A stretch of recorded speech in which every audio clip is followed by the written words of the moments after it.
Dios te bendiga, estimado hermano, estimada hermana. Qué bueno que estás viendo este video para prepararte para tu reunión en Zoom de discipulado. Esta semana estamos terminando la serie El sufrimiento, una vocación divina. Y hemos aprendido durante 4 semanas que el sufrimiento es bueno para nosotros. Este tema es importante para los cristianos porque vivimos en tiempos donde muchas personas enseñan que la vida cristiana es una vida sin problemas. Y cuando el dolor, cuando la angustia, cuando las aflicciones llegan a nuestras vidas, podemos llegar a creer que Dios no nos ama o que Dios está enojado con nosotros, y en muchas ocasiones podemos llegar a resentirnos con Dios. Pero la Biblia nos ha enseñado, y un ejemplo de esto es Job, quien siendo íntegro e intachable, Dios lo llamó a sufrir para su gloria. Y al final del libro Job dice: de oídas te había oído, mas ahora mis ojos te ven, ahora te conozco mejor. Y es que en medio del sufrimiento Dios nos está llamando a confiar en Él, a depositarnos completamente en Él. Por ejemplo, como el Señor le dijo al apóstol Pablo: Pablo, mi gracia te basta, es suficiente para ti. Y nosotros aprendemos a través del sufrimiento a confiar en el Señor y a depender completamente de Él. Pero también hemos aprendido en esta serie que logramos o podemos aceptar la voluntad del Señor por medio de la fe. Pero no la fe en la fe, sino la fe en que Dios nos ama, el que Él tiene planes buenos para nosotros, y al entender y tener la fe también que Él nos sostiene en medio del sufrimiento. Y cuando comprendemos estas cosas, pues podemos vivir inclusive agradecidos cuando estamos sufriendo. La semana pasada vimos que el Señor utiliza la fe, el sufrimiento también, para probar nuestra fe, para purificar nuestra fe. Y también a través del sufrimiento, de una forma muy única y muy particular, el Señor nos prepara para ser herramientas en sus manos. Es decir, el sufrimiento es un instrumento en las manos de Dios en las cuales nuestra fe es purificada porque saca a la luz los ídolos de nuestro corazón. El Señor los quita del trono de nuestro corazón y Él se corona rey sobre nosotros. Pero también el sufrimiento es una forma en que Dios nos consuela a nosotros para que luego nosotros podamos consolar a otros que están sufriendo. Esta semana terminamos esta serie el domingo viendo la esperanza en medio del sufrimiento. Y es que no hay nada más importante para el cristiano que entender que el sufrimiento tiene sentido y tiene propósito, pero no solo para esta vida, sino también para la vida eterna. Y lo que vamos a aprender o a resumir en este video de la predicación del domingo es justamente eso: la esperanza que tenemos en Cristo Jesús en medio del sufrimiento, por lo cual podemos tener gozo, podemos esperar pacientemente y podemos tener esperanza. Ahora bien, necesitamos hablar de la muerte para poder tener esperanza en el sufrimiento. Sé que eso se escucha muy raro, sé que se escucha un poquito como que no cuadra, pero quiero iniciar diciendo esto. La muerte es un tema que a través de lo largo de la historia del ser humano ha traído mucha intriga, muchas preguntas y algunas veces temor o miedo. Edgar Allan Poe, seguramente uno de los escritores más importantes de Estados Unidos, él dijo alguna vez que el sentimiento más profundo del ser humano es el duelo. Es aquella impotencia que sentimos cuando hemos perdido a un ser querido y saber que aunque querramos verlo en este momento, aunque quisiéramos hablar con estas personas, no podemos hacerlo porque la muerte se los ha llevado de donde nosotros estamos. Esto llevó a Edgar Allan Poe a escribir un poema que se llama El Cuervo, o The Raven en inglés. Y este poema cuenta la historia de un enamorado que perdió a su prometida, iba a casarse con ella, pero ella murió. Y en su desesperación en su cuarto aparece un cuervo y empieza a tener una conversación con este cuervo. Pero el problema es que en esta conversación el cuervo le hace ver la realidad a este joven. Y la conclusión al final del poema es que este joven se desespera y se hunde en su tristeza porque llega a la conclusión que nunca jamás verá a su prometida, porque cree o piensa que después de la muerte ya no hay nada, ahí se terminó todo. Ahora, si nosotros como cristianos pensáramos de esta misma forma, que después de la muerte ya no hay nada, honestamente nuestro sufrimiento no tendría ningún sentido, no tendría ningún propósito. Pero este es el tema. Nosotros creemos que Cristo ha resucitado y debido a que nosotros como sus hijos, por medio de la fe, estamos unidos a Él, sufrimos con Él, morimos con Él. Pero si Cristo resucitó, nosotros también vamos a resucitar. Nuestra esperanza no es solamente para esta tierra, sino para la vida venidera, en el cielo nuevo y la tierra nueva, donde la gloria de Dios va a llenar nuestras almas y nuestro espíritu para siempre. Y eso nos da esperanza de que en algún momento volveremos a ver a nuestros seres queridos. Eso nos da esperanza que esta tierra no es todo lo que tenemos. Eso nos da esperanza que la verdadera felicidad nos espera más allá de la muerte. Y eso nos da esperanza en medio del sufrimiento, de saber primero que el sufrimiento tiene sentido y propósito, y segundo que el sufrimiento no es la última palabra. Eso significa entonces que el sufrimiento debemos verlo bajo la sombra de la muerte, pero la muerte debemos verla bajo la luz de la resurrección de Cristo. Entonces quiero leer un pasaje de 1 Corintios capítulos 15, versículos 12 al 19 para comprender mejor este tema. Ahora bien, si se predica que Cristo ha resucitado entre los muertos, ¿cómo dicen algunos entre ustedes que no hay resurrección de muertos? Y si no hay resurrección de muertos, entonces ni siquiera Cristo ha resucitado.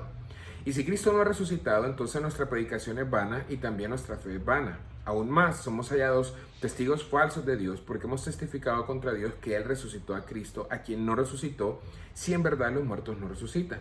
Pues si los muertos no resucitan, entonces ni siquiera Cristo ha resucitado. Y si Cristo no ha resucitado, nuestra fe es falsa y todavía estamos en nuestros pecados. Entonces también los que han dormido en Cristo han perecido. Si hemos esperado en Cristo para esta vida solamente, somos de todos los hombres los más dignos de lástima.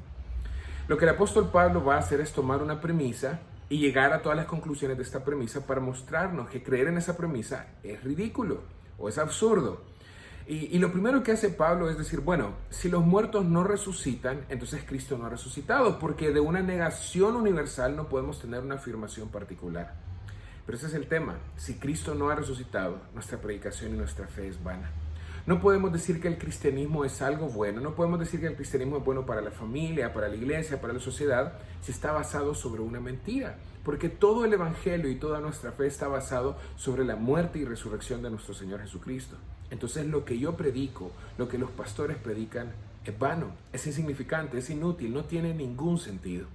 Pero luego en el versículo 15 el apóstol Pablo continúa y nos dice que aquellos que profesamos esta fe somos hallados falsos testigos contra Dios, porque nosotros decimos y predicamos que fue el Padre quien resucitó a Cristo, pero si Cristo no ha resucitado, somos falsos testigos. Y luego en el versículo 16 y 17 dice que si los muertos no resucitan, entonces Cristo no ha resucitado, y si Cristo no ha resucitado, nuestra fe es falsa, nuestra predicación es falsa, seguimos en nuestros pecados.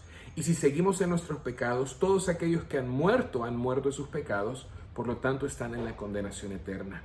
Deberíamos olvidarnos de alguna esperanza de volver a verlos, porque ellos están o muertos definitivamente y dejaron de existir, o si están en sus pecados porque Cristo no ha resucitado, están en la condenación eterna. Y por eso es justamente que el apóstol llega en el versículo 19 a la última conclusión. Si Cristo no ha resucitado y nuestra esperanza es únicamente para este mundo, entonces somos dignos de lástima. Este es el tema. Lo que el apóstol Pablo está diciendo es que nosotros como hijos de Dios no podemos decir o predicar que Cristo ha resucitado y no creer en una vida después de la muerte, o no creer en que resucitaremos con Cristo en el día final. Y este es el punto del apóstol Pablo, que si nuestra esperanza está únicamente para este mundo, somos dignos de lástima. Pero la verdad es que no somos dignos de lástima, porque nuestra esperanza, de hecho, no es para este mundo, sino para que en el día de la segunda venida de nuestro Señor Jesucristo seamos glorificados en un cuerpo nuevo y el Señor restaurará todas las cosas a un cielo nuevo y a una tierra nueva. Ahora, teniendo esta base teológica acerca de la resurrección de Cristo y nuestra muerte, quiero que leamos un pasaje en 2 Corintios capítulo 4, versículo 16 al 18. Por tanto, no desfallecemos, antes bien, aunque nuestro hombre exterior va decayendo, sin embargo nuestro hombre interior se renueva de día en día. Pues esta aflicción leve y pasajera nos produce un eterno peso de gloria que sobrepasa toda comparación, al no poner nuestra vista en las cosas que se ven, sino en las que no se ven, porque las cosas que se ven son temporales, pero las que no se ven son eternas. Si te fijas, el pasaje que leímos inicia con un por tanto, y cuando encontramos un por tanto es porque se ha llegado a la conclusión de una argumentación antes. Ahora, la argumentación está en el versículo 14. El versículo 14 dice: sabiendo que aquel que resucitó al Señor Jesús de entre los muertos, nos resucitará a nosotros también con Jesús y nos presentará juntamente con vosotros. Entonces, Viendo lo que vimos en 1 Corintios 15 y lo que dice el versículo 14 de 2 Corintios 4, llegamos a la conclusión: no desfallecemos. Aunque por fuera estemos sufriendo, nuestro hombre interior se está renovando día a día. Y los versículos 17 y 18 nos van a decir cómo poder hacerlo. El tema para comprender que el apóstol Pablo llama al sufrimiento leve y pasajero es la palabra comparación. ¿Cómo tenemos una idea de que algo es pesado o que algo es liviano? ¿Cómo tenemos la idea de que algo dura mucho tiempo o que algo dura poco tiempo? Solamente si ponemos en comparación las cosas, solamente si tenemos referencias o puntos de referencias. Entonces lo que el apóstol Pablo está haciendo es llamándonos a que cuando estemos sufriendo, veamos que el tiempo que sufrimos comparado contra la eternidad hay una gran diferencia. Entonces podemos llamar el sufrimiento pasajero, aunque para nosotros los días parezcan eternos. Y en segundo lugar nos llama a poner en comparación el enorme peso de la gloria de Dios, es decir, la enorme alegría, el enorme gozo, la enorme plenitud que tendremos cuando finalmente veamos a nuestro Señor Jesucristo cara a cara. Él nos llenará de su gloria, Él nos llenará de su plenitud y entonces seremos perfectamente felices. Y lo que el apóstol Pablo está haciendo es llamarnos a que cuando estemos sufriendo, veamos estas cosas y así vamos a poder considerar como liviano nuestro sufrimiento si entendemos que ese sufrimiento está produciendo un eterno peso de gloria. Por eso es que en el versículo 18 el apóstol Pablo dice: poniendo nuestra mirada en las cosas que no se ven. Y esto parece ilógico. ¿Cómo voy a ver algo que no se ve? Es que nos está diciendo: vean lo que les he dicho en el versículo 17. El sufrimiento está produciendo un eterno peso de gloria. Y luego nos dice: no veamos las cosas que se miran, es decir, no pongamos nuestra atención y nuestra mirada en las cosas que se ven, el cáncer, el accidente, el sufrimiento y la angustia de la pérdida de un ser querido, sino que no pongamos nuestra atención en esas cosas, sino que nuestra atención, nuestros ojos y nuestra fe estén viendo en que ese dolor que estamos experimentando está produciendo en la eternidad una gloria de Dios muy particular para nosotros, la cual disfrutaremos, la cual nos llenará de gozo y de plenitud.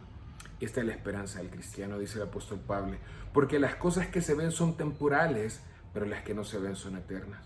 Por lo tanto, si nosotros deseamos vivir nuestro sufrimiento honrando y glorificando a Dios, con ánimo y fortaleza, con consuelo y fuerzas que vienen del Señor, debemos aprender a hacer esto. En medio del dolor, en medio de la aflicción, en medio de la angustia, vemos las cosas que no se ven, el eterno peso de la gloria de Dios que se está produciendo a través de nuestro sufrimiento, y quitamos nuestra mirada de las cosas que se ven, que son las circunstancias que estamos viviendo a nuestro alrededor. Te invito a que no vayas a faltar esta semana a tu reunión de discipulado en Zoom. Toma notas de este video, toma preguntas, toma comentarios que quieras hacer para que en la reunión puedan discutir cómo llevamos este entendimiento bíblico del sufrimiento a nuestra vida diaria, para que oren los unos por los otros, para que tengan comunión y sobre todo para que le podamos pedir al Señor y tener un entendimiento bíblico del sufrimiento, para que si tú estás sufriendo pongas en práctica todo lo que hemos aprendido, y si no estás sufriendo pero en algún momento tendremos que enfrentar el sufrimiento, pongamos en práctica todo lo que hemos aprendido para la gloria del Señor. Recuerda siempre, vemos para la alabanza, para la gloria, para la adoración y la alabanza de nuestro Dios. Dios te bendiga.